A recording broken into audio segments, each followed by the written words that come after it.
Concurrently ndo hizi shughuli zina run. Naongelea mziki, naongelea podcast. Si record kwa hao, si record hao. Si lazima ukuwe nazo lakini warasta fao. Hakuna kulalisha raundi, brick by brick. Kafo double housing, nitaenda Lavington nikihama South B. Na kabla niendelee uko nje au in juu Missy ordinary fella. Lots of love.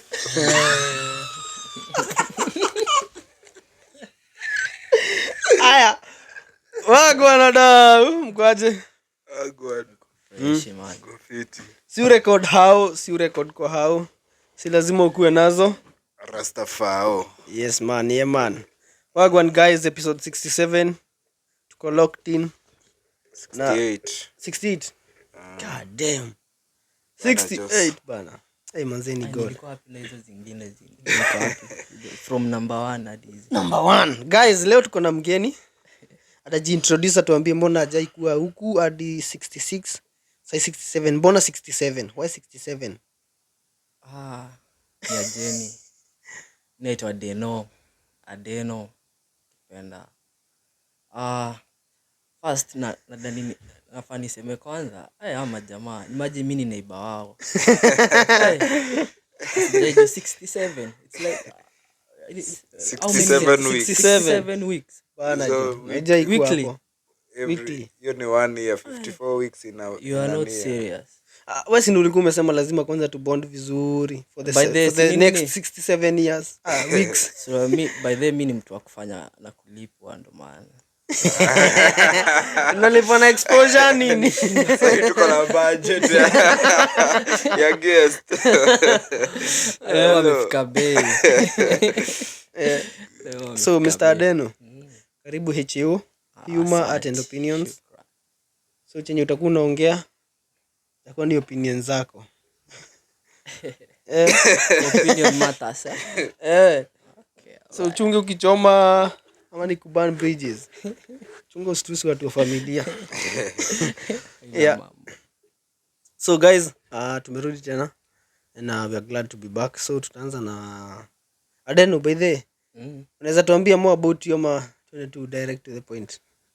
Maybe mimi hupenda kufunga nayo. Kufunga na nini yangu, introductions zangu mimi napenda kufunga. Nyinyi mmezoea kuanzia lakini mimi hupenda kufunga nayo. Wewe uanzishi wewe ndo unamaliza. Si ndio uanzisha na wewe ndo umaliza. Sasa hapo sawa. So Mr. Adeno. Nilikuwa nataka kuuliza like wakati tuongea mambo na about religion na spirituality kitu kama hiyo. Sasa nilikuwa like kuna hii point yenye jana church tuliambianga mambo ya it is more blessed to give than to receive. Simeelewa? Yeah. Sasa like okay.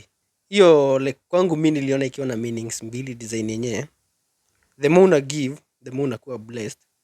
Kuna hiyo point, bado kuna hii point ya it is more blessed to give than to receive. Does it mean mimi niko too much blessed ndo nipeane ama nikipeana ndo nitakuwa more blessed? The way I know ni the action itself ndio I think what action yenye umechukua yani upeane ukipeana the more umepeana like tuseme wewe ndo unapeana si ndio? Na mwenye ana receive unajua mwenye ameka effort mingi ni wewe mwenye umepeana, umeelewa? That is why the blessing iko kwako. Ule mwenye ame receive hakuna effort ya ku receive, it's kinda easy kuliko na yenye inapeana, umeelewa? Taka imagine hiyo effort yenye unapeana nayo. Yaani it depends pia na the state of your heart venye itakuwa ukipeana, unaelewa? Unaweza kuwa unapeana tu juu out of compulsion ama juu watu wasisema ati ujamaa peani, umeelewa? So ukipeana na ile roho yani yenye uko na ile nini, uko na intention ya kupeana juu unafaa kupeana, umeelewa? Ndio iko poa. But ukipeana na intention nyingine like watu wasiseme mimi si mtu wa kupeana, hiyo ndio shida. Scotty, mimi tu nitasema tu hivyo tu. Ni mnasikia mnaongelelea perspective ya mlikuwa church. Sasa mimi acha niangalie from nje. Sasa unajua nini? Mostly opinions kila mtu utoa yake. Okay, tupe opinion ya non-believer. Opinions tu. Mi ni the same tu, yani ni msemo acha kucheka. Kadi siwezi ongea mambo serious. Director hakuamini. Cheki. Hii kitu yote ina go back to ile route ya unapatiana mbona ama unapeana mbona. Handle inapatiana ndio ina receive. Sawa. Ule wa kureceive ajekewa, hakuna clause ya ule msemo mwenye ana receive. Yenye imewekwa mostly ni ya the giver. Na the giver ni unapeana na intention gani yani. Ni out of pure intentions vile mmesema, ama ni ndio wase wengine waone, ama ndio blessiwe. But at the end of the day we uoni kwa hizo points za zenye unasema ati mambo ya kupewa. Okay, hatuende out of topic for a while. Hii kuna hii point ya yenye watu wanasemanga like heri usinipee na uonyeshane kuliko unipe na uonyeshane. Sinaona like content creators wengi venye wanasema wanaenda kusaidia like most of them maybe children's homes ama nini, alafu sasa wanazipost. Sasa wasi wengi wanakuanga zile za ati huyu anapeana ndo sijui ndo onekane anapeana hizi vitu you say zote, kila kitu inakuanga na two sides of the story. Either unaangalia kitu from a point of jealousy ama from a point of hate, ama unaangalia kitu from a point of motivation. Unaona? Juu kuna mse content creators indo kazi yao, sawa? Wao huenda wakifanya nini kila kitu. Kuna mse mwenye anaweza kama NGOs ama hizi vitu zingine wakienda wakirekodi wakipea wase vitu. Kuna mse mwenye atakuja aone afund hiyo story yao. Sawa? Mse mwenye ametoa hiyo do, yeye ametoa with pure intentions. Sawa? Hawa wase wenye wote wako involved maybe wametoa na pure intentions. Kama wewe uende kuifanya na nini pure intentions, sasa hiyo ni shida yako. Unaweza kuwa na the same pure intentions, lakini bado usahau kuna kwa the same Bible bado inasemanga hii mkono ya right kipeana, hii ya left haifai kujua. Sielewa.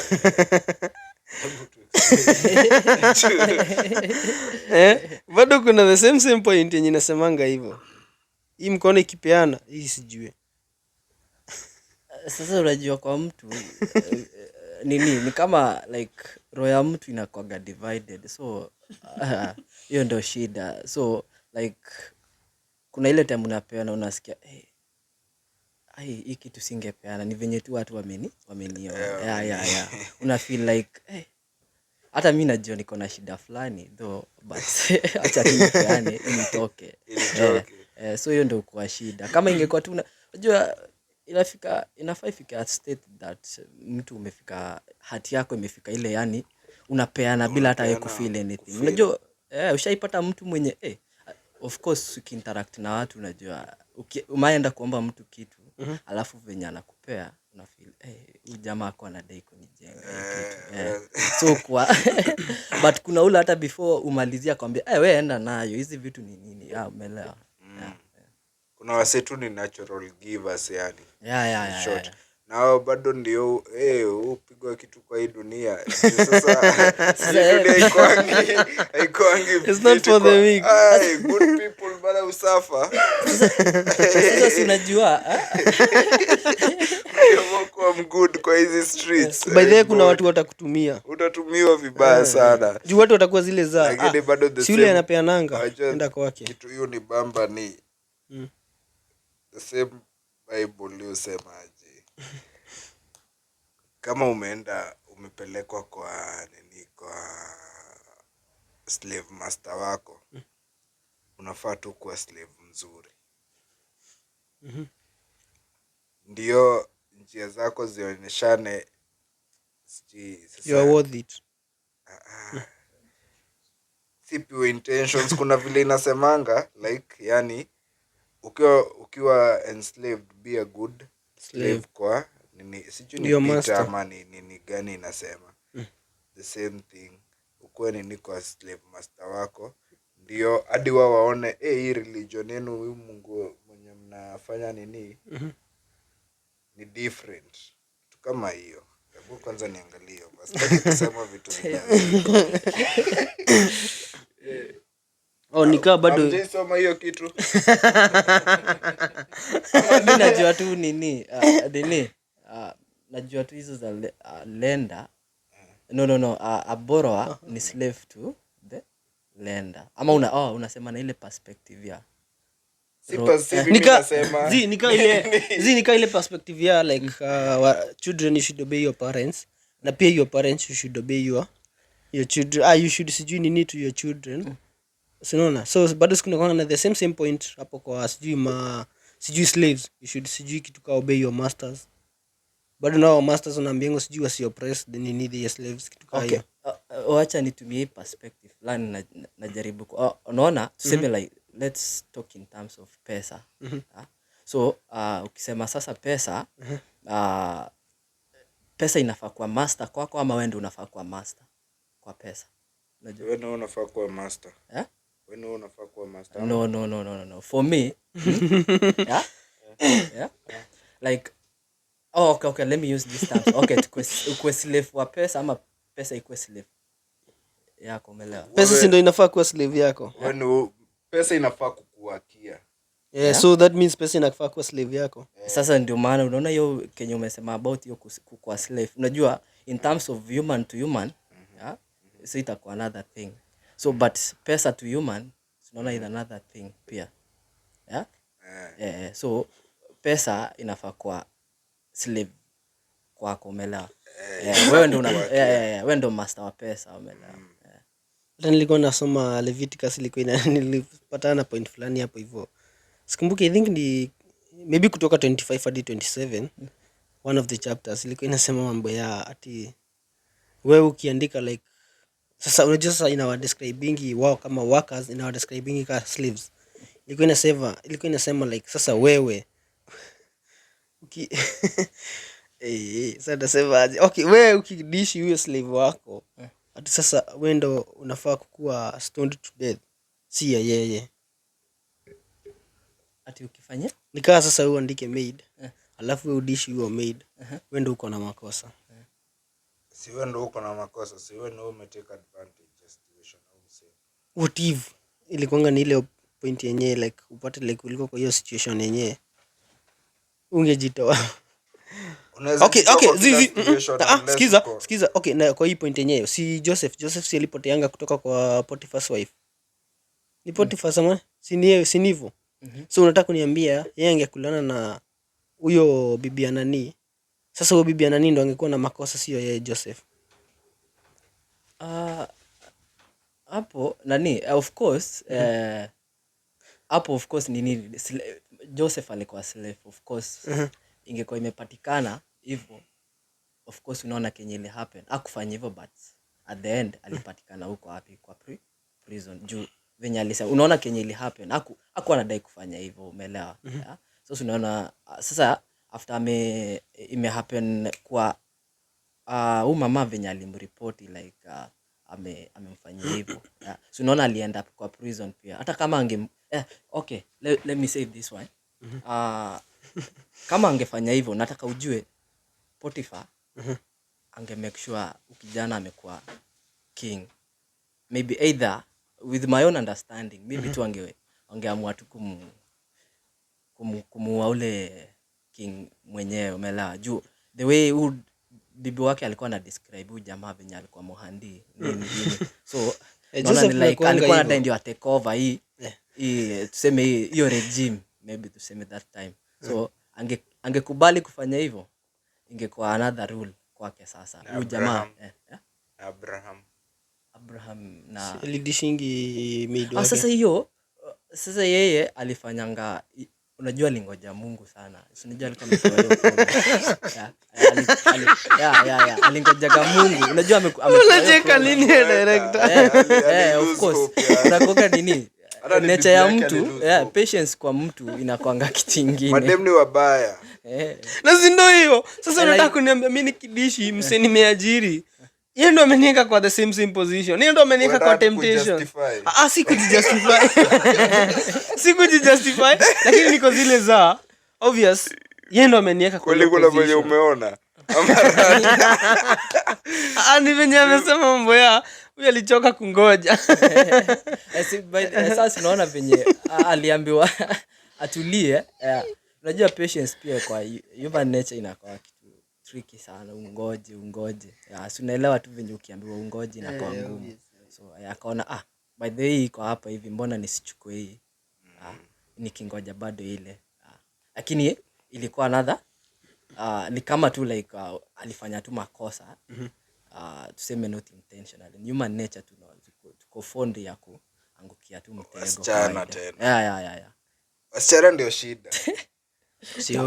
Kutoka ile siku ya kwanza ya Adam, dem ndiye alikuja akaambiwa because wewe umedanganya bwana yako, hii ita happen. Ini kitu yenye iko acha kuangalia hivyo producer anaona ni kama anasema vitu zangu. Aliambiwa hivyo. Wewe ni wewe nini yake kasi yake kutoka siku ya kwanza aliambiwa wewe ni umedanganya Adam. When ulimdanganya, kwa hivyo inaita happen. The same way bado na Sarah, yeye ndiye alikuja akaambia Abraham, rada fanya aje, wewe ndo chukua tu huyu. Akaenda akamchukua, wakaenda wakafanya mambo yake. But ile time yenye ali get ball alikuja akaanza kukakuwa na hostility kati yao wawili, kati ya Sarah na Hagai. So hostility nani alikuwa anataka kuua Sarah. Sarah alikuwa anataka kuua Hagai. Hagai akahepa kwanza kwa desert. Ndipo akatokelezewa na angel, akakuja akaambiwa rada utapata mtoi na utamuita hivi. Na huyu mtoi nishambless atakuwa. Unajua hiyo story sisi tunafuatanga story ya Ishmael. Story ya Abraham sana. Tunasahau pia Ishmael bado aliblessiwa with so many descendants. Nataka ujue hapo sasa ndio religion ilikuja ikatoka na hapo shida. Billy Ilikuja ikagawanyika kutoka hapo sasa ndio hapo ndio ilianzanga. Isaac zote unapata kila mtu saizi ukienda Islam side wako after Ismail. Yes, unaona. Hivyo ndio ilienda. Hata Ishmael pia alikuja akapata 12 sons. Ni 12 sons ama wakakuwa 12 princes of Ishmael. Na pia ni Isaac ama ni Isaac. Nani alipata 12 sons? Ni Jacob, mtoi wa Isaac. Yeye ndo alipata Isaac zali nini watoto wawili Esau na Jacob akapata watoto 12. Nataka unotice nataka unotice kwa Biblia kuna vitu mbili mostly umeelewa. So ukiona kama nani Esau na Jacob before atoke kwa nini alikuwa na struggle. So kuna implication ya hiyo pia unaelewa. Alafu nani mwingine so like hata hiyo huyo mama Ismail ama anaitwa Ishmael na anaitwaje huyo mwingine Isaac. Ni wawili tu bado. Ukifuatilia tu story mob ni watu wawili. So kuna implication ya hizo mbili. So of which the other one ina play part ya spiritual part na ingine ni physical part of which So Ishmael ndio ilikuwa physical part ya flesh yako ilikuwa mislead. So hii ndio ikakulead kwa hii. Alafu hii ni ujue hii ni promise yenye Abraham alikuwa amepewa. Hii ni bado back to ni Abraham alikuja before Moses. Ama Abraham ndo wa kwanza. Moses ndio nasema alikuja before, sitaki kujicontradict. So hii kitu yote niko na knowledge. So hii kitu yote ilianzia, hii ni promise yenye God alikuwa ashawapea. So ikafulfiliwa through Jacob na Isaac, na hiyo nini yote, hiyo part yote ikakuja hadi Israel, ikakuwa Israel. Then sasa hii part nyingine ni sini yako ulikosa kunisikiza, ukafuata flesh yako. So flesh ikafanya nini Ishmael, but bado yeye ni blessed, nashika juu pia yeye alipewa the same promise yenye nani alipewa, Abraham alipewa. Na before hata atoke kwa hiyo keja alikuja akaambia Abraham, aliambia Mungu aje, ni promise umkidi nikimwachilia utambless. Na nani akamwambia sawa. So pia yeye si ati juu ya sin ilifanya ati akatupiliwa mbali. Si ati alikuwa cast yani. Si hadi bado hiyo Jacob na Esau pia nani bado liblessiwa Esau bado. Ezin nataka uelewe hiyo ya Esau na nani Jacob. Kuna siku alikuja akanunua birthright yake. Hiyo ni implication gani? Venye tulikuja tukaridimiwa na Yesu. Umeelewa? Yaani unaona like the Old Testament is a typology ya the New Testament. Umeelewa? So ukiona kind of that thing like venye kuna penye alikuja akanunua na soup. Umeelewa? Juu venye alimpea soup ndio apewe birthright. Unakumbuka hiyo story? So it's a typology like venye Yesu alitununua. Umeelewa? It was about the body na flesh, in the flesh na spirit. Yeah. So like tulikuwa tunafaa to live in a spiritual life, spiritual lakini sasa the body kakam yeah. So unaona hizo vitu zilikuwa zinapigana mwili na roho tu, mwili na roho zilikuwa zinapigana from kutoka kitambo. So ndio ilikuwa shida. So huyo Esau na nani, so unaona before aende like hizo mavita zote zilikuwa hapo hivi, zilikuwa zinaonyesha venye tu mwili inapigananga nini like so unajua like part of the same sino unapatanga like bado hadi saa hii unapatanga like bado the body bado inajaribingi kupigana na the spirit through uangalia like hizi mambo za venye tu umesema like hiyo part ya Hagai na nani, alafu bado ile ya David venye aliwa sijui bibi ya nani, like hizo mambo za the last na kila kitu. So unaona like wase wengi wakiji involve na last ina leading like inafanyanga like the spirit inakuwa weak. I think niliona kwa sijui ni first ama ni second Corinthians kitu kaa hiyo. Yenye inasema kitu kaa hiyo. Unaona pia story ya David na Goliath. So nataka ukumbuke venye Goliath alidescribewa.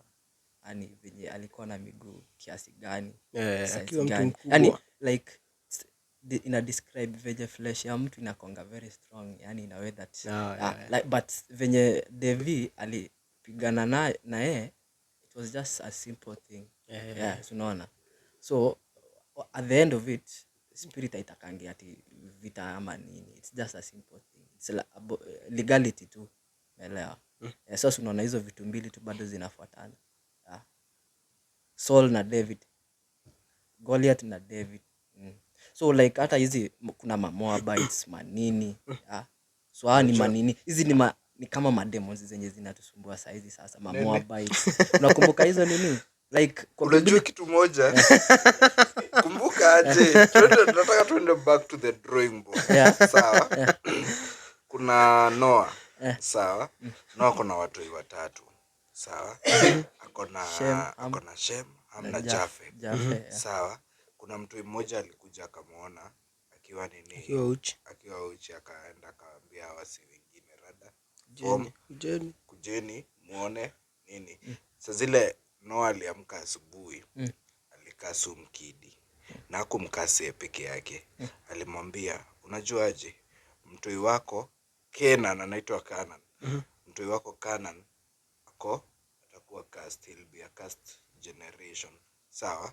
Ukikuja uangalie kutoka kwa hizi nini zote, hapo ndipo hizi nini zingine zote zilianza kukuja polepole. Sawa.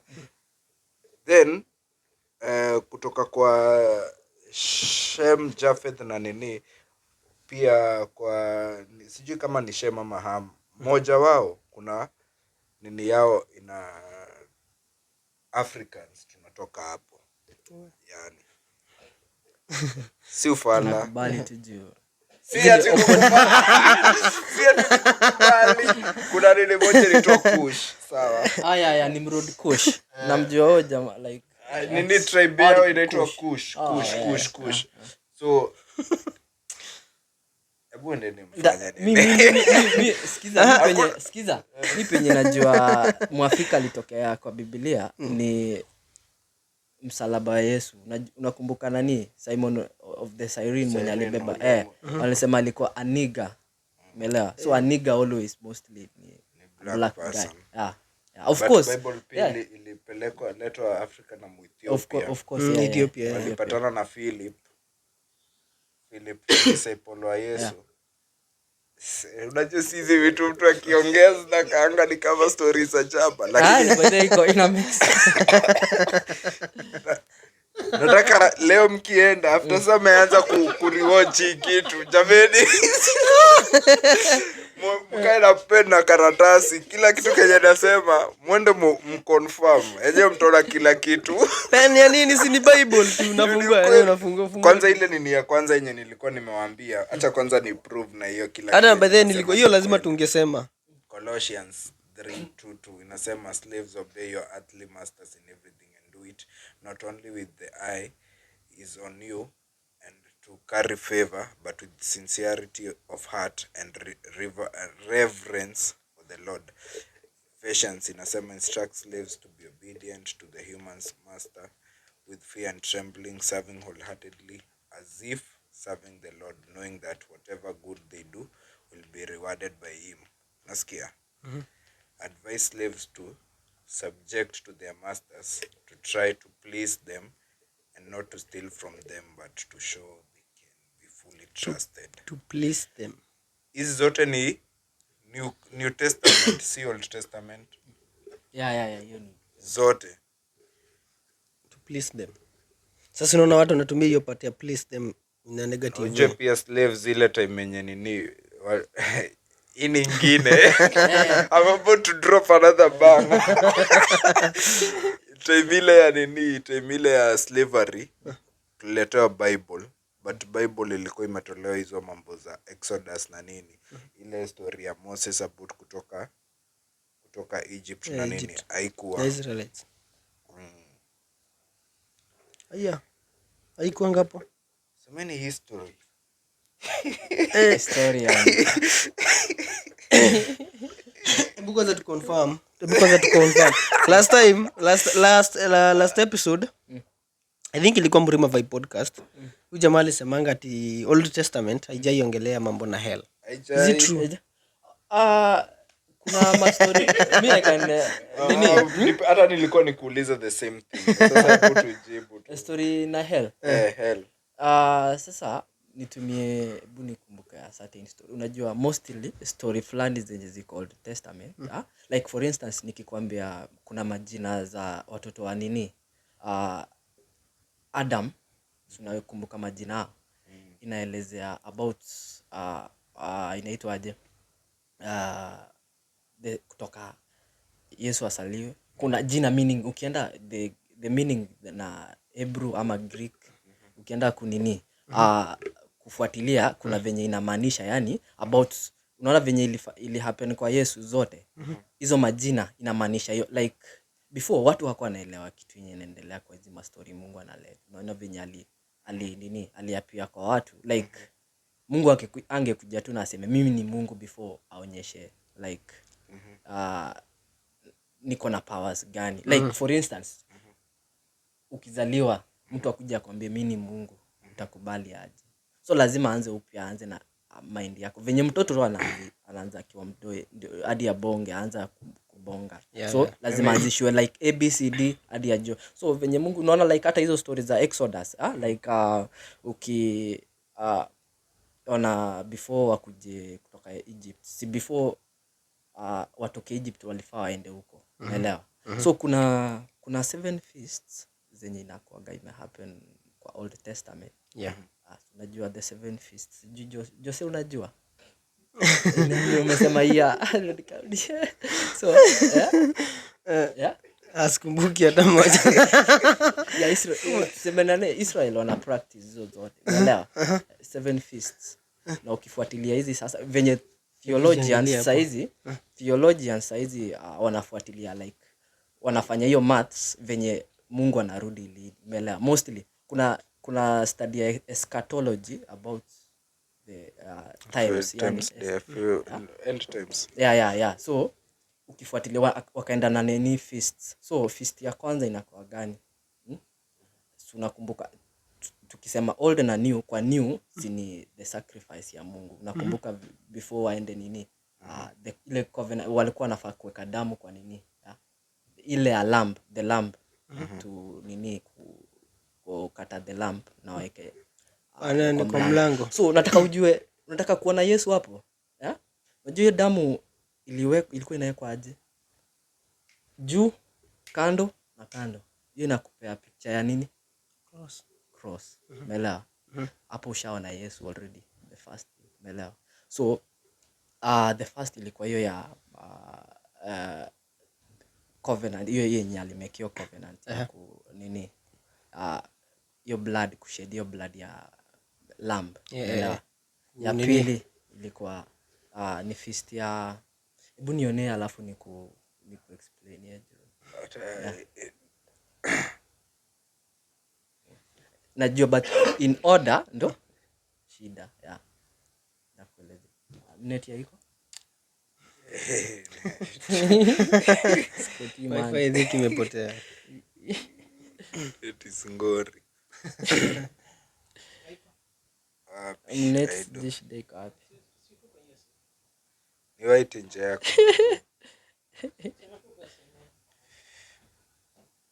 Sana hizi zote kuna venye na explain, yani hebu acha nikuonyeshe. Haya ndio hizi. So ya kwanza ni the Passover. Hiyo yenye nimekuambia about the lamb. Umeelewa? Nyinyi mnaitwa sijui Pasaka ama inaitwaje. So kuna ya pili the feast of unleavened bread. Unleavened bread. Yeah. Alafu ni explain hizo the meanings za hizo zote. Yeah. So alafu kuna nyingine first fruits. Alafu kuna first fruits ni hiyo ya nini? First fruits gani? Si ni hiyo offerings na nini? Alafu tutachambua tu. Tuko na nini hapo? Tuko na mtu wetu hapo hivi. Okay, alafu tumesema ile nini ya hell.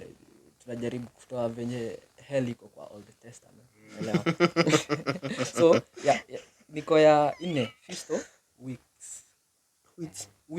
weeks. Yeah. Kuna 6 day of atonement. Hiyo ni ile holiest day kwa Israel.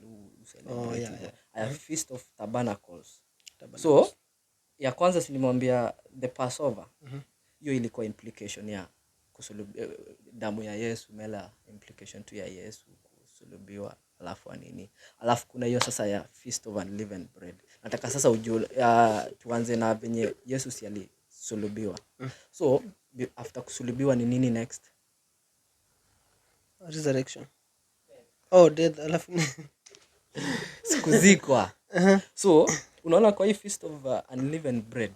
So unleavened ni nini? Na maanisha unajua hiyo terminology pia unafaa kujua ni yenye it's not like ina mafuta. Haina nini yeast. Unajua yeast hizo tu yeast ilikuwa inamaanisha tu tuseme haina sin in short. So hapo kwa unleavened ni unaona venye kwa mkate walikuwa wanachukua mkate moja, wanaenda wanaificha either chini ya kitanda, umeelewa, for like 3 days. Hiyo siku ya Passover inafuatilia nanga tu, wanaenda wanaificha 3 days, alafu ikifika hiyo after 3 days wanaenda kuitoa wanaikula, umeelewa. Sasa hiyo ni ile, so ni implication ya Yesu. How many days walikuwa wanaficha? I'm not sure of the days, but wanaendaga kuficha nini hiyo mkate. So hiyo ni implication gani kwa New Testament? Hiyo unajua kuzikwa hizo vitu zote zinakuanga ni vile tu mimi naweza kuja ni interpret things in my own way. Unaona? Hivyo ndivyo theologists wengi walifanya. Ndio maana Luke na Matthew kuna kuanga na shida. Kuna wasee watakangi kufuata Luke, wengine wanataka kufuata Matthew. Juu kuna wakiangalia wanaona Luke ameinterpret vitu wrongly, sawa? Matthew ameinterpret hivi vingine, sawa? So kuna kuanga na hako bado ka difference. You get? So kuna wasee wengi kuna hizo vitu za Old Testament unaangalia unaona inakaa kuwa tukiangalia all the things zenye Messiah alikuwa supposed kukuja kufanya nini, kufulfill. Kuna zingine hazikufulfilliwa. Sawa, kuna as to the Israelites, sawa, tu wase wa Israel, kuna nini zao mingi hazikufulfilliwa venye wao walikuwa wameambiangwa kwa Old Testament zitafulfilliwa. Sawa, ndio maana wase wengi Israel, hii dini yenye Christianity, unajua kitu tena hiyo ni bamba ni eti Israel, si tunafuata mambo ya Israelites na nini, sawa, wao wote hakuna 4% huko ndio ina practice Christianity. Sawa, Yesu haku practice Christianity, ali practice Judaism hadi siku ya mwisho. Sawa, so hata ndio nilikuwa nauliza, ni Jose nilikuwa nauliza juzi, sisi mbona basi kama tunafuata kenye Yesu alikuwa na do kabisa, tunafaa kufuata hizi steps zote zenye pia yeye alikuwa na do, kama ni hizo juu yeye alikuwa na celebrate nini zote za Jews. Sawa, lakini sisi tulikuja na nini nyingine, of which Christianity is more divided kuliko venye nini ilikuwa, kuliko vile Yesu angetaka ikue. Hakuna place ati kama saa hizi mse wa Catholic hazienda PCA, mse wa PCA hazienda AIPC sijui nini, anasema hii si nini yetu, mimi ni wa hii two denomination pekee. Yani kuna denominations mingi kwa Christianity zenye zisha separate kila kitu, wase washa interpret vitu kivyao. Sijui kama unaget. Nimeelewa. Actually the only religion inakuanga na sect mingi ni Christianity. Na sijui mbona juu kama tunafuata yenyewe kenye Yesu alikuwa na do, the only thing yenye language yeye alikuwa na practice ni love, hakuna kitu kingine. Juu ile nini ya Moses ilikuwa imesema fanyeni nini kutoka kwa sinners, lakini yeye alikuja ka welcome bado sinners. Nataka ujue before Yesu akufe hakuna mwenye alikuwa amesaviwa, umeelewa? Like hakuna mwenye alikuwa amepata salvation. Hata ma apostles wake au manini disciple wake hawakuwa saved, umeelewa? Before akufe alafu afufuke. So like before alisema nimekuja kufulfill the law, umeelewa? Kufulfill the law. So change kitu. Si kuchange but sasa kuifulfill na sasa venye ilikuja ikafanywa. Nataka ujue ilikuwa the spirit life ilianza, unakumbuka sijui kama kwa Acts kuna siku ya Pentecost. Watu walikuwa wangapi? Hata that was the moment penye maisha ya mtu no, it started from nearly kuna wakati nani ni King Myupi mwenye alikuwa wa Israel, Solomon. Kuna siku alikuwa na like 120 priests walikuwa nakuja. Life ya mtu ilianzanga na the spirit life ilianza like ni minimum mostly ilikuwa imekuwa 120 years. So ukiona hiyo venye hiyo Pentecost watu walikuwa 120 venye theologians tu hufanya 120, alafu akaenda tena kapikile nini ya Solomon kwa temple, ndio glory ya Mungu ikakuja, ilikuwa 120 priest 120. So the spirit life ilianzanga hapo venye Yesu sasa shafufuka. The spirit life sasa ilikuwa before watu walikuwa naishi na rituals, unajua religion ukiwa of course Christian, hata jina Christianity before haiko. Yesu si mwenyewe ndiye alipeana hiyo jina. Christianity ilikuwa tu jina ya wase wanakuja wenye wana practice, wanaambia nyinyi mnafuata Yesu, Christians. It's just a pagan nation ndio ilipeanga watu wenye wanafuata Yesu ni Christianity. So mela, so sasa shida inakujanga na hapa hivi sasa, belief system ya mtu ndio itadetermine venye wewe unaamini Biblia, umeelewa? So belief system like venye umesema Luke na Mark, nataka uelewe the four gospels ilikujanga na revelation, umeelewa? So Matthew aliona Yesu na revelation ya king. Ukifuatilia sana the kingdom of God is like Mark akamuona kama teacher. Alimuona kama teacher. So ulikuwa unapata ameenda kufunza hizo manini, kufunzana huko most alimuona kama teacher. Matthew, Mark, Luke alimuona kama son of man. Yeah? So alafu John akaona kama son of God. Umeelewa? So if hizi zote zingeandikwa, unajua watu after sasa Yesu ashaenda, nani ataelezea like sisi watu kaa sisi? Hakuna mtu. Unajua lazima tufuatilie venye sisi tuna believe tu, ndio maana tunaishi na faith. Hatujui like saizi unajua aje Yesu aliishi, unajua aje alikuwa. Yeah. So hivyo ndio venye sasa. Alafu sasa kuna mtu important pia kwa Biblia, the epistles, Paul alikuja kuzibreak zote vizuri ndio ikuje tuelewe kabisa. Juu ungeachiwa na nini Matthew, Mark, Luke, John. Kuna shida ingine moja, contradiction ingine moja. Nikisema hivi sisemi ati ni kama sijui nini. Nasema usisoma kuongelea hizi vitu. The moment yenye unauliza swali inakaa ni kama believe ama nini azim. Tuko hapa tu nini hapo hivi kunini. Si of course kuna comments. Kuna wase obviously wanauliza hizi maswali. Anakuuliza. Kuna nini wazazi wangu wakiona wewe umenipeleka kanisa lakini acha tu niulize hii swali. Kuna nini nilikuwa niseme nini? Bible iko na kuna books kibao zimetolewa. Sawa? Kuna books zenye wase waliketi chini wakazitoa. Sawa? Walipatana kwa conference wakadecide zile books zenye zinafaa kuingia. Roman Empire mostly ikafanya nini, walitana hadi wenye walikuwa Ethiopia. Unajua ile nini book fulani iko Ethiopia iko na 88 books. Sawa? Catholic wako na sijui iko na 72 nini hizo 88 books.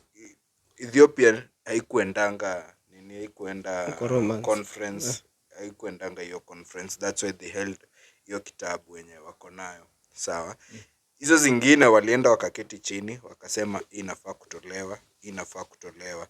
The same Bible inasema hakuna kitu yenye do not redact anything kutoka hapa. Sawa? Ama uongeze. Lakini wao waliketi chini wakadecide nini gani yenye inafaa kutolewa, nini gani inafaa kuingizwa. Zinajua sasa I think si nilikuwa nasikia TV zenye walitoa ni zenye ziko zina wa favor. Mbona walitoa? Unaona hiyo Roman Empire like ukistudy ukiona that time venye Christianity iligrow ilikuja ika affect Romans juu hao watu wameanza kuona hata eri Mungu. Unajua sasa Romans walikuja kuinvade hao watu manini, so wakawafanya maslave nini. So on that time walikuwa bado wanajaribu kuwa na hiyo freedom, umeelewa? So at that time Romans wakaona juu kuna wenye walikuwa nakubali kukufa juu ya Mungu, umeelewa? Wanaambiwa wafanye hivi wakakubali kukufa juu ya Mungu. So hapo ndo wakaona watu hatuwezi defeat hawa majamaa. So watu that's the option waliamua. So wakaamua hii Biblia mostly tuko na details mingi, so tukifix hivi. Unajua gava ilikuwa ina raise tax kupitia religion pia. So wakaamua waanze watumie hiyo form ya kubadilisha mostly Biblia in another ways like kubenefit. Like sasa watu walikuwa maamua kwenda kazi kanisa kila siku like hiyo time kila time. Like for instance, wewe uliamka ulisikia kuna Biblia kwa Biblia mention Sunday ndio tunafaa kwenda church. Imesema tu I just sema. So Romans venye waliona watu like hakuna kazi itafanyika juu watu wameanza kuamua kwenda tu kanisa daily. So wakakama na hii kitu juu walikuwa na Mungu wao wa kuomba, like walikuwa naomba jua sana. So that day sasa unajua Monday, Sunday, Tuesday, Monday haikuwa manini, haijakuwa kwa Biblia haijamenshoniwa masiku. So hizo ni vocabulary za Greeks na Romans. So venye waliona sasa watu tumewashinda wakaamua Sunday, of which pia ni kama wanaabudu Mungu wao Sunday. Unaelewa jina Sunday inatoka na hiyo jina. So wakaamua sasa tuweke Sunday alafu nini. So ikakuja iliendanga hivyo ilibreakiwa. Unaona makadho kuna Italy, kuna wa Spain. Kuna Roma. Yeah. So ikahapeningi kuna king wa England. Unajua huko ndo nini ilikuwa pia bado ni branch ya nini Roman Empire manini. So ikahappen hivi kuna king mmoja alikuwa anaitwanga juu jamaa alikuwa like faith haikuwa inakubali New Testament haikuwa inakubali divorce ama nini. So alikuwa na bibi. Sijui ilikuwa yeye ndiye alikuwa na shida ya kuzaa ama ni bibi ndiye alikuwa na shida ya kuzaa. I think bibi wake alikuwa anapata kijana. Unajua king lazima upeane inheritance, unaelewa, like kingship ni kitu ya kuinherit, si ati kuna election. So venye alijaribu sasa kuona like hakuna venye juu divorce. King ndio ana hold faith kwa nini England. Hata ukienda England saizi queen ama king yeye ndio determiner wa vitu mingi in terms of faith. Like sasa venye walika jamaa akaongea na bishop. Jua bishop alikuwa na yeye ndio ni kama tu executive. Yeye anaambia bishop fanya hivi. So venye aliona aitiza kijana sasa kingship yake itaisha nini yao. So akaamua kama hakuna venye angebadilisha Biblia. Sasa unajua those times Biblia ilikuwa tu inasomwa na manini na ma priests. Si kila mtu alikuwa anasoma. Si kila mtu alikuwa na access ya Bible. Ulikuwa unaenda kanisa tu unasomewa. Hivyo ndio ina happening hadi kwa ma sects zingine za faith. So like sasa venye alifika hiyo part wakaona the only thing nafanya ni ingiane akafaya nini bishop wa hiyo time.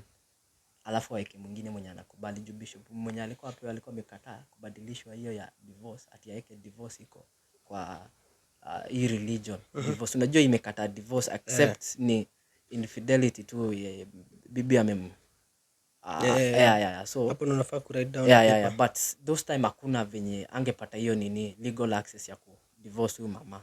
So akaamua sasa the best thing ni kutumia tu sasa hiyo kingship kutoa ku turn hiyo story. So venye alinini hiyo kitu ili happen ikaleta shida ya unaona sasa religion nini Italy na England Orthodox manini inaitwa jizi kadho ya huko na aingia na hata popu wa nini ajaingia cathedral sijui ama inaitangwaje nini yao ya nini. So juu ya hiyo kitu ilitokanga hivyo. So ikakuja hadi pali unajua Martin Luther. Unajua yeye ndio alikuja akatoanga hii nini ya grace sasa venye. Unajua kitambo watu walikuwa wanaenda kuconfess sin kwa alafu analipa kitu. So hiyo time ndio pia gava ilikuwa inapatanga pesa juu kupitia religion to sins. So venye walikuja wakanini wakaona Luther akajisomea nini Biblia. Kuona hivi vitu si lazima tuende hii place ati nini. Akaona grace ndio ilitokanga hapo hivi sasa nini venye grace tu inafanya kila kitu. Unajua alikuwa bado kwa na ile mindset ya law. Lazima uende uconfess sin kwa kufuata hizo masheria zote. So yeye ndio alikujaga akaona na hizo akawa resistor tu ni kama tu mau venye alikuja kanini. So yeye akakuja break hiyo kitu venye alisoma Biblia akaanza kutoa nini zake. Unakumbuka thesis zake zenye zilikuwa akaenda kazieka kwa kanisa mlango umeelewa. Aliuliwa. Si ndio after sasa si yeye alikuwa target sasa. Alikuwa target ya hiyo nini. Yeye aliuliwa hivyo juu. Yeye alikuja against unajua mkono ya gava inakuwa refu. Hata Malcolm X bado alifanyanga lakini yeye alikuwa more about nini? Nani? Malcolm X. Lakini pia yeye alikuwa about Islam. So pia wakao ngori.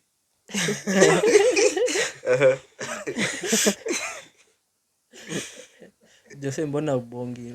Kwani hivi vitu ni new ama zile za mimi bana nasikia vitu vigeni. Hiyo yenye ulikuwa unasema mambo ya the Romans na the nini? Hiyo nilikuwa na hint of it.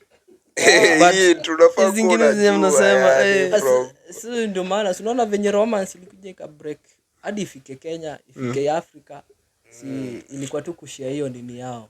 Sasa so the yenye na practice yangu Kenya ni ya romance. Sikiza like romance wali divide Greeks. So wakaenda Greeks. Unajua Greeks walikuwa na knowledge but Kuandika hawakuwa na nini, hawakuwa na nguvu ya kupigana, but Romans in terms of tuseme vita walikuwa sawa. So waka invade the Greek, wakaharibu kila kitu, lakini hawakuchoma library. Wakachukua manini zao, wakaenda kutumia hizo mali system. Unaona system zenye tunatumia Kenya saa hizi, like kuandika nini, yani like system ya education. Unajua system ya education Kenya sisi tunafanya tu, tunafunzwa kufanyia mtu kazi ile. So wakaletanga hiyo system hadi inaendelea saa hizi. China iko na hiyo story. Haina juu iko CBC. Like sasa Kenya wanaanza kujaribu kurudisha hiyo system ya CBC.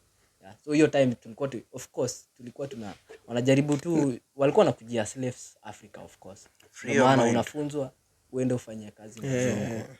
So walitumianga hiyo Greek nini ideologies. So but Romans walikuwa kivita walikuwa sawa, lakini kiakili walikuwa wanatumia Greeks tu. Constantine yeye ndo alifanyanga nini nitoaje, alikubali Christianity ni Rome hiyo time. Yeye ndo alikuja akasema ni sawa, alafu sasa ndio wakaita hao wase wote wakakuja sasa wakadiscuss kuna hizi na hizi na hizi na hizi, zingine zikatolewa. Sawa, hiyo ndio ilikuwa ile point nini, kuna hiyo na kuna Jose alikuwa amesema before Old Testament mention hell mahali, na hata si kumention ati visually ama nini, hata scenario zote zenye zilikuwa zina happen ilikuwa kama kuna ngori wewe utafanyiwa nini, mangori zako zote zitaishia hapa duniani. Mimi sikusikia, sikuona place ati msesi juu ati unaenda sijui wapi, hapana. Ilikuwa nyinyi mmekosea, mnazunguka hii place 40 years nyinyi wote mdedi. Nyinyi mmefanya hivi, unastoniwa. Umefanya hivi, yani una yako inaishia hapo. Yako inaishia tu hapo. Is the tooth for a tooth. Sasa ni an eye for an eye. Hell kwako venye unaelewa ni gani sasa? Unajua maybe si labda tunaishi hiyo sasa. Like walishaenda mbinguni sisi. Unajua mimi like nilikuwa mdogo. Nilikuwa nadhani like venye hiyo picture ya shetani akiwa na fork. Na pembe. Yenye tumepewa like sinu hiyo. Venye tumepewa tu hadi sasa. If anything happens hapa yenye imekaa tu, anything imetokea strange hapa utashinda shetani. Shetani. So na shetani ndio alikuwa the most beautiful angel. Anakaa fiti.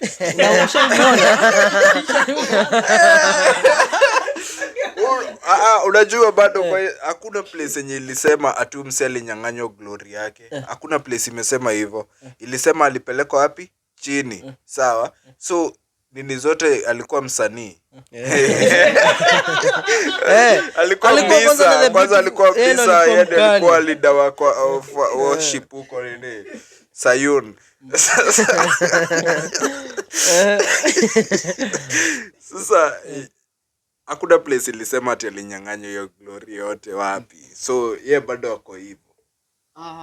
Unaona venye nini before Yesu akufe ndio alikuwa bado na hiyo authority, like mostly alikuwa na hiyo authority. Yeah, so the only authority yenye ako nayo saizi ni kwa unbelievers, umeelewa? But kuna venye anafanya kazi na believers na unbelievers, umeelewa? So like ukijua like yenye Yesu alifanya finished work of Christ, hapo nitadefine kidogo. Juu si kwa unbelievers pekee, kwa kila mtu. Ndio nimekwambia kuna sect venye anadeal na unbelievers na believers. So the same way. No, like of course kuna kitu inaitwa legal justice system ya heaven, umeelewa? So kwa justice like justification, umeelewa? So before like kama ujui, instead in short kama ujui anything, like wewe umeokoka na ujui vitu zingine, hujasoma Biblia, hujaelewa vitu zingine. Jokoka bado.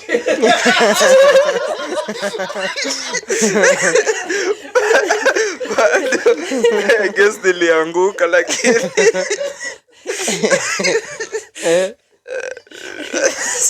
Sasa like saizi wewe like shetani akikwapia like akiapia saizi anasema Jesus for instance wewe hujaokoka like sikiza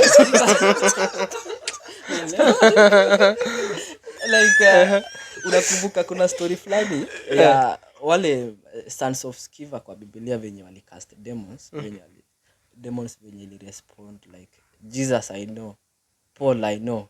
Sasa nyinyi ni nani? Akawapiga mademons ikawavamia, umeelewa? So like lazima jina yako ikuwe registered in the realm of the spirit kuwa already you are the son of God in short.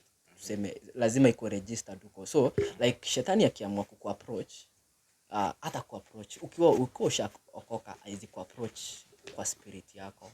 So itakuwa in terms of soul part na mwili yako, umeelewa? So mostly sisi venye tunaishi soulish life, fleshly life, so mostly huko ndio ina affect.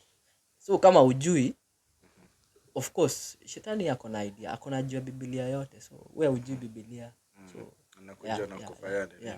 So mostly shetani anataka identity ya mtu. Unajua nilikuwa nasema hivyo kwa nini? Juu hizi wase wenye utemtiwa sana hata si non-believers. Sasa non-believers wamezoea kuishi hiyo maisha.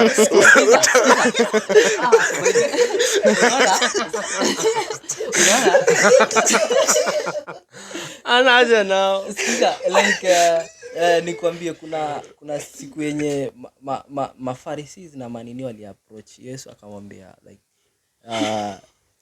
una cast demons kupitia shetani like wewe ni Beelzebub, hiyo jina hiyo imepotea, yalimuita shetani yeye anatoka. So akamwambia sasa shetani anawezaje kuharibu kingdom yake?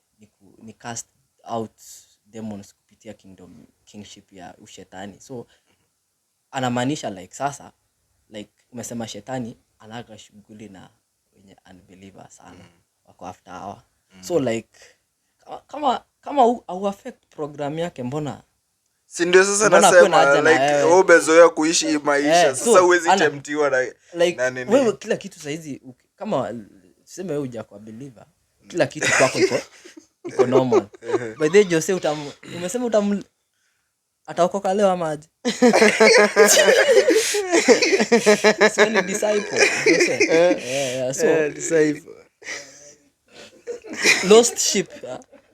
Najua ni pastor wetu ashaniuliza hivyo nikamwambia sijaokoka. Alinitanga hapo mbele. Akaniambia kuja tusalimie. Ndanga hiyo ni kitambo. Ndanga akaniuliza, rada? Mimi nikabonga. Sasa unajua kila msee anaendanga pale anasema mimi naitwa hivi na hivi na hivi, nimeokoka. Libidi tunapomwambia sijaokoka lakini nafikiria bado kwa process.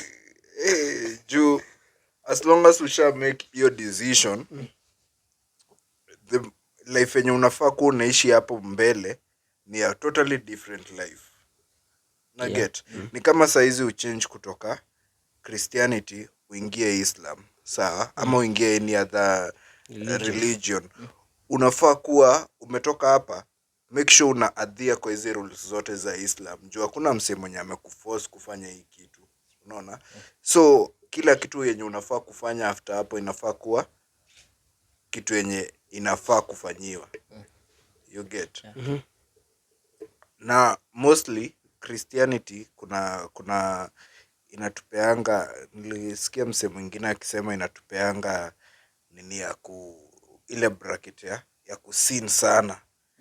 Juu unajua after umefanya kitu unaweza enda uombe msamaha kuondoke. Si kama kitambo ati vile ati ukifanya kitu ati wazazi wanaitwa mna kiti kimoja mnafanya sacrifices, blood sacrifices, kutakuwa na nini. Kuna msee alikuwa anasema kuna nini kama kitambo hiyo nini ya tradition.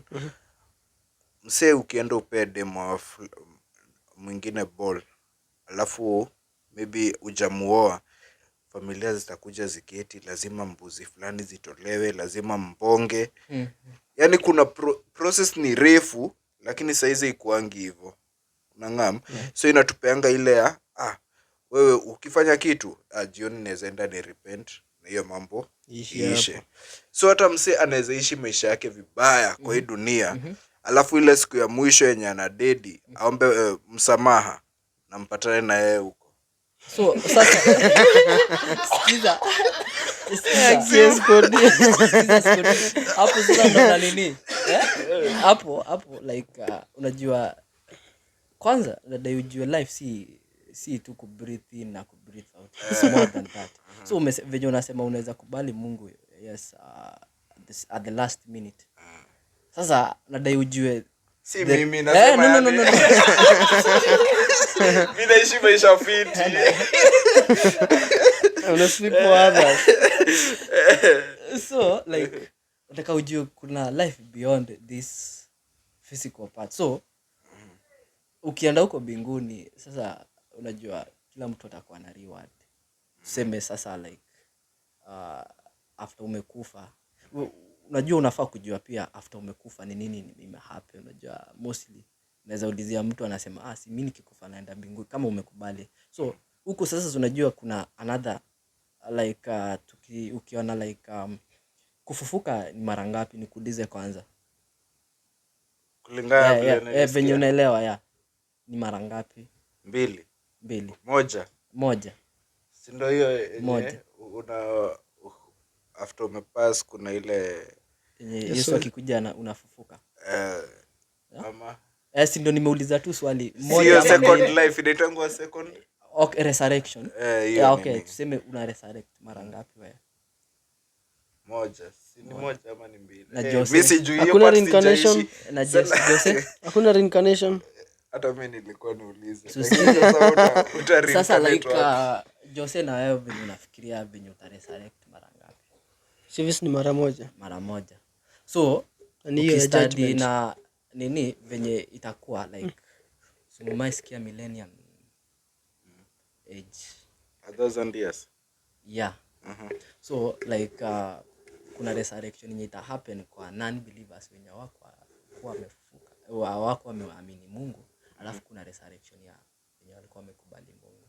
Unaelewa? So like the first thing yenye ita happen ni gani?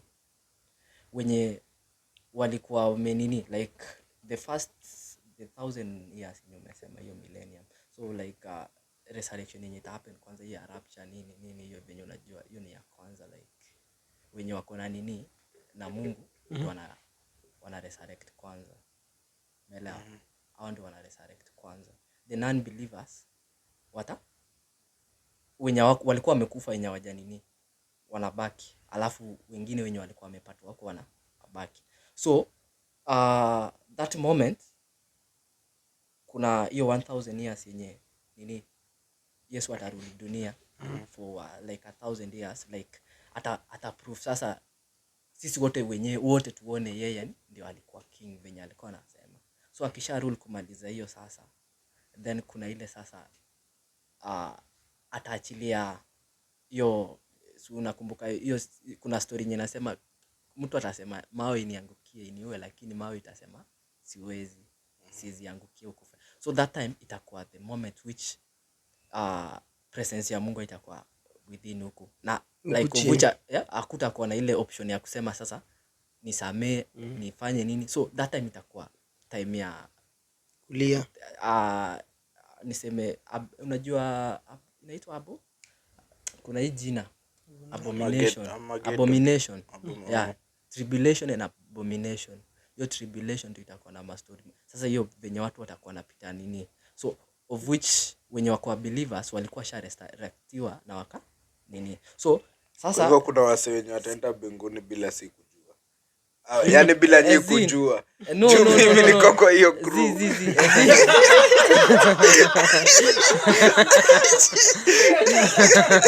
Hiyo crew niko ndani. So tutaenda bila nyinyi kujua. Sasa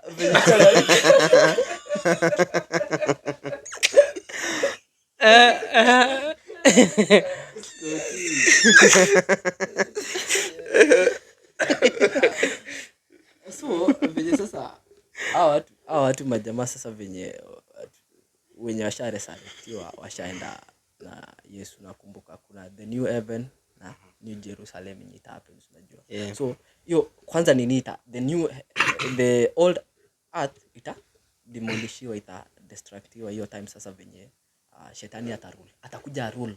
Shetani atarule, kuna venye atarule like hiyo time na non believers, of which sisi tutakuwa tumerescueiwa wenye tumeokoka. Sijui as many as pia mimi nitakuwa kwa hiyo crew. So unaamini tu ni believers tu wataenda mbinguni? Usikize venye so nilikuwa kwa hiyo party yenye after sasa wametolewa watu wenye wana rapture, sasa wametolewa. Sasa wanaachiliwa, shetani afanye nini? So of which atawale sasa, of which your tribulation ita happen, of which watu wengi watakuwa wakipitia hizo mavitu zote zenye ukienda kusoma hiyo nini ya Revelation uone venye ita nini na describe chini kutabamba. Kama saizi wasi wenye wanakata unasikia huo ni shetani. Sasa akifanya hivi hiyo ni shetani. Yaani vitu zinabamba zote ni shetani anaekeleangwa. Sasa niambie sasa.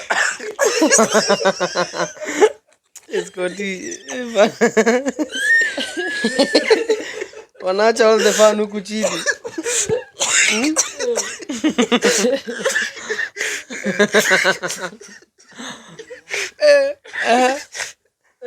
We lazima tuangalie between two ways yani. Sasa si hiyo time Nekeleanga shetani sana. Of course, si mbona Mungu alikupea will yako? Jiulize hiyo swali. Free will. Kuna msee nilikuwa naona akiuliza aje. Tulipewa free will, lakini pia inasema God anajua. Hiyo point nimejaribu kuishika sana. Like mimi naamini aje kila kitu yenye ina happen saa hizi iko supposed to happen. Yeah. Sawa. So hata mangori ziki happen ziko supposed to happen. God anajua mbona ina happen. Sawa. Lakini yani hiyo joto ni kibao. Umeanza kuungua bado. Roho imekushika. Yani si wote tuko na free will ya kufanya kenye tunadai kwa ndio nimekuuliza swali mbona. Na kama uko na free will ya kufanya kitu yenye unadai, sawa, saizi useme imehappen a reason. Imehappen a reason. Hizo words ndizo natafuta ya kuweka hiyo kitu. Zinaelewa point yako. Point yako ni like kama ni free will, mbona hizi vitu zingine zikihappen like all the temptations na nini zikihappen, watu wanasemanga hii ilikuwa happen. Ama unajaribu kumaanisha aje? Like God anajua kila kitu yenye ina happen. Sawa. Lakini kuna vitu hizi intervene bado. Kwa hivyo yenyewe sisi hatuna free will. Tuko na free will. Tuko nayo. Like kwa nini uko na free will? Sikia imesema God anajua kila kitu kenye ita happen. Na kitu yenye yote ita happen.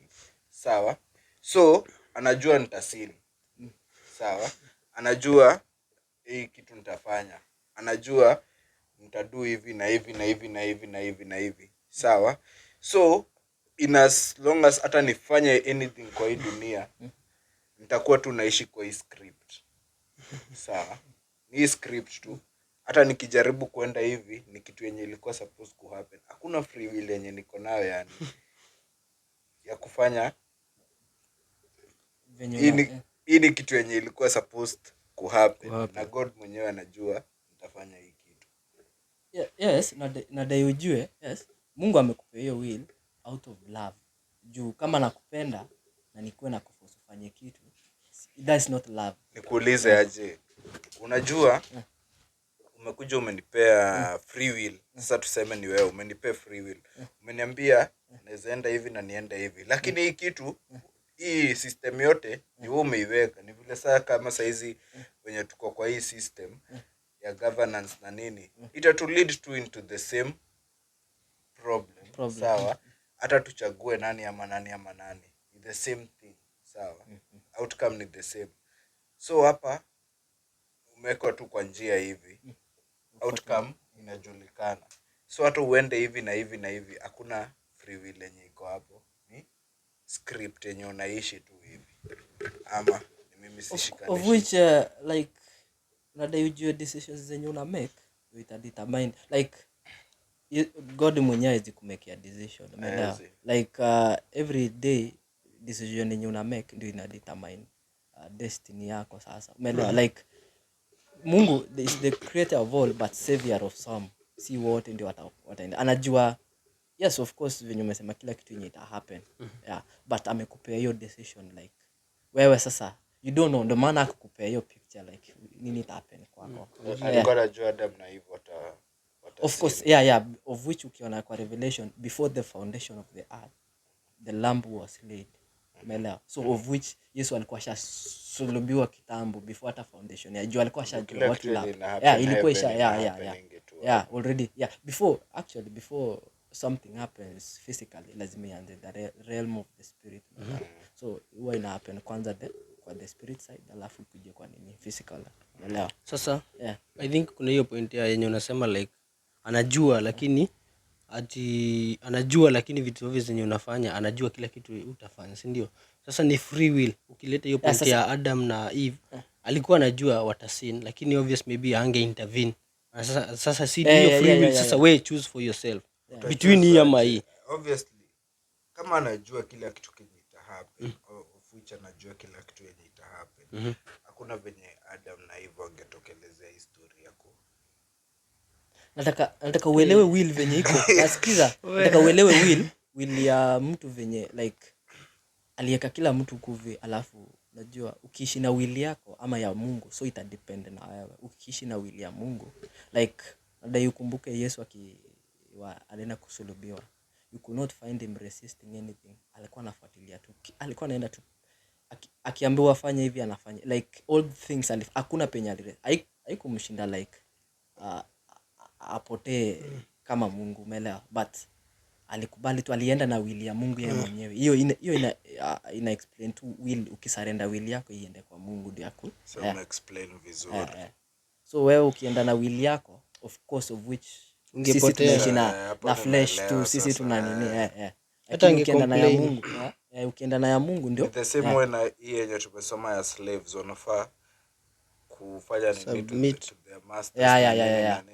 Yeah. So ukienda usikie umepiga pigo unataka kuresist, unakumbuka ndo ana so inabidi unaishi kwa the same way tu, yani na vile umesema mambo ya ni kuna will mbili, kuna will yako na Mungu na God.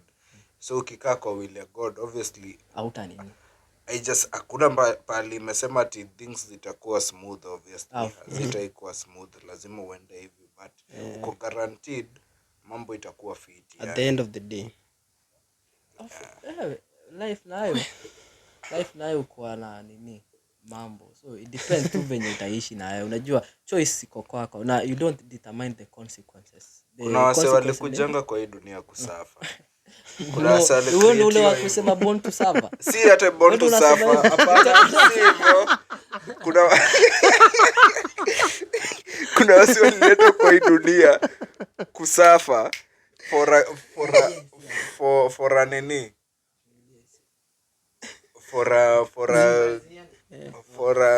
maybe when you example. Yani ukiona mtu anateseka, maybe wewe ulikuja kwa hii dunia ikuwe kama example. Acha hii naitumia na example. Kama ule msee mwenye alikaanga kwa church, kwa temple for sijui zilikuwa how many years, ni 30 years ama 14 years. Alikuwa hakuwa anaweza kutembea. Sawa? But alikuwa hapo daily. Alizaliwa hivyo, anaamka daily, anaenda hapo anashinda akiomba. Anaenda kila siku anashinda akiomba for 14 years. 14 years ni mingi. Kama saizi ukikosa pesa wiki unasikia sasa niambie 14 years, yani wewe unateseka, unafikiria rather, lakini God kumbe alikucreate juu for a greater purpose, ndio ukuwe testimony maybe ya wasi wengine, ama ukuwe testimony juu ya kitu yenye yeye anaweza do. Sawa. Juu msee alikanga hapo 14 years. Sawa. Na kila siku hakuwa nakosa kukua hapo. Na hiyo hapo ndipo alipatana na wapi? Na Yesu akakuja akahiliwa. Sawa, bado blind, kuna ule blind mwenye alikuwa anashinda akiuliza, Mesa amekuja? Mesa amekuja? Nini? Siku moja amekuja tu amehiliwa tu the same place. So kuna msee mmoja atakuja kuone, wewe umekuwa cast tangu ukiwa kid ama nini. Lakini kumbe safari yako siku moja itakuja ikue blessing kwa watu wengine ama hata blessing kwako na testimony. Nimekuelewa hapo. Na nadai uone hiyo point yenye umesema kila kitu ina happen Mungu ashajua. Nataka uchukue hii instance ya Lazarus. So on the rich man. No, si Lazarus. Huyu mwenye alikufa na akafufuliwa. Ndio Lazarus. Sijui wewe anasema myupi wewe? Sijui. Okay, tuendelee na point yako. Nilikuwa naongelea kuhusu yule mwenye wa the rich na nini? Mwenye alikuwa anapewa food akiwa chini. Kuna huyu mwingine alikufa mwenye alifufuliwa na Yesu. Nadai uniambie huyu mwenye alifufuliwa kwa nini? Bado ni yeye bado. So nadai ujue huyo mtu mbona akufe? Ilikuwa plan ya Mungu. Ndio Mungu aonyeshe powers yake. Aweze kujiglorify. Yeah. So which kwa hii dunia like ukipata mtu mwenda wazimu, you never know Mungu aliweka hapo. Ndio if sisi tunaweza notice kuna implication ya huyu mtu kwa nini like akiweza rudi sawa normal, si of course nani glory itaenda kwa. Lakini hizi vitu ushaisa zingine unasoma hizi vitu uko zile za sasa kama ingekuwa in the modern day ati Lazarus amededi. Alafu bibi manzi yake wanaongeanga tu na yeye ni long distance. Hapo ya reply text. Sekunde. Nilikuwa nimekufa. Hukusikia story nilikufa. Si anaona akitrend huko online. Hebu tupe point tukifunga. Kila kitu kuna reason. Kuna reason really happen to hiyo time yangu. Unatoka kaburini. Tulikuwa nimededi. Mtu hawezi kubali. Hebu tupe ni last words zako uambie wasee motivate wasee maybe. Nimesema namalizia na introduction. Uko aje sasa mtu kumalizia na introduction? Ndika nini? Show imekuwa fiti. Though inabidi mumecomment mtuambie kuna vitu tumesema zingine maybe hatujui like maybe kuna kitu Scotty amesema. Kwanza mimi sana. Niwaambia nyinyi muende muangalie tu zile vitu zote nimesema. Muende mconfirm kila kitu. Yeah. So pia sisi inabidi tumekubali vitu zingine tu. Msikubali. Tunasema kwa hapa tu hivi lakini muende mfanye research. Then sasa tutakaa kikao kingine alafu sasa tujue kila kitu nilisema ni ukweli. Of course hiyo itabidi tumeenda kuona na lenses zingine sasa pia. So imekuwa fiti. So hii ni 67 68 I hope 68 sijui itakuwa watatupanga ama jamaa wetu watatupanga hao. Hebu kuna hiyo nini umesema hao nini? HAO Humor Art and Opinions. Naionanga hizo malogo hapa hivi na sijajua mimi but Humor Art and Opinions. So guys, kwanza sijui kama uja subscribe, finya hiyo kitu. Finya hiyo kitu. So tukifunga nadai tuko na mtu wako behind the scene huku pia tunafaa Big up. Ndo mlima vibes. Kando kamlima vibes. Vibes. Mlima ndogo. Si mtu important sana hata lakini Ni kama ball boy. Ni ball boy. Yeye ndo anafanya hizi vitu zote. Ako hapa kuwa motivated. Of course pia Scotty alikuwa amesema hajaokoka, saizi ndio amekubali ameokoka. So bad. Hujapata reason enough. hujapata nini enough. So mi naitwa Adeno, unaweza ni follow IG Adeno _ niko na _2 ama 3. So and kitu naweza sema ni the more tunakutana hapa tukishare hizi story, it's like tuna open up kuelewa ma opinions. Unajua huku it's either facts ama opinions. So hapa tumekuwa na opinions, zingine ni facts, zingine ni opinions. So go and weigh na balance. Most zetu ni facts Yeah, za yeah, Scotty yeah, opinions. Yeah. Zetu ni facts za Scotty opinions. So facts zingine tu mtaona pia nyinyi. So niacha niachie Jose amalizie Kadheru tupe, acha Kadheru atuambie maneno ya mwisho. maneno matamu. Mimi nimefurahi. Bana kwanza wananiambia ati mimi ni antichrist. Hapana, so zingine lazima ufanye nini for ndo uko na more understanding yani. Unaona? Juu kuna wase hujiuliza hizi maswali alafu unapata msee ashajitoa kwa hii kitu juu ashaangalia hizi nini zote ashaona ai. Unajua si kila msee ati reason ati ile ya kuna msee mwenye ataona tu contradiction moja aende. Sasa nyinyi mkiwa hapo ni nyinyi mnafaa kukua mna welcome hii nini yote, mnakuwa rada hivi na hivi lakini inamaanisha hivi. Hivi na hivi lakini inamaanisha hivi. Lakini sasa saa zingine ukisema kitu inakuanga wow. Wewe umetoka hapa. Lakini nimefurahi kwa session fiti. Adeno lazima tena urudi tena. Wazi ina no.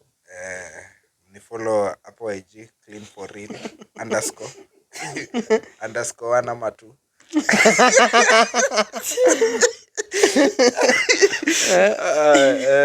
YouTube Scotty Kasoa. Kila mahali. Yeah, so thank you guys for watching. Na venye tu mmesikia, by the way, it's good to at times to question the spirit. Hivyo ndo tulifunzwa church. So episode 67, we are happy to be with you guys. By the way, book your merchandise at an affordable price. Reach out to Scotty Kasofi, XC44 ama Jill Jose. Utapata your merchandise from the hats to the t-shirts. Kinene big up out Juicy pia. Big up out Juicy as well. Big up C44 baby. Si ndio hii hapa? Book your merchandise by there guys. Mtapata hizi vitu zote at an affordable price. And thank you for watching us. Episode 67. We out.